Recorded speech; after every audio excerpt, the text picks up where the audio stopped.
C'est un élément de nature parmi le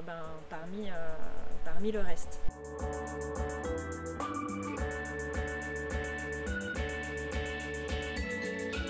Elisabeth Genivet, du verger expérimental de Poisy. Verger Tissot. Lis Chevalier, la ferme des 4 saisons.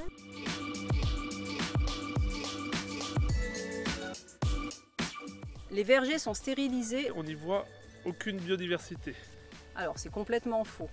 Et en plus, l'objectif d'un arboriculteur, c'est d'avoir une multiplicité d'espèces dans son verger pour pouvoir justement arriver à gérer les ravageurs en diminuant les interventions chimiques. Dans cette espace naturel qui est le verger, il y a de la biodiversité, mais c'est un espace qui est contrôlé et orienté par le producteur dans son objectif de production.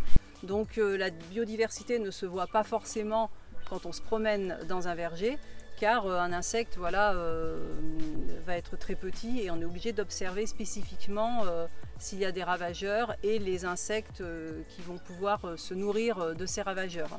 Il faut savoir que nous faisons tout pour entretenir, voire développer cette faune auxiliaire afin de faire une lutte très naturelle de nos vergers.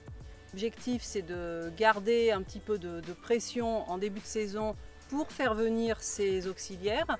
Donc les auxiliaires qui peuvent être des coccinelles, des cirphes, des chrysopes, des punaises anthocorides.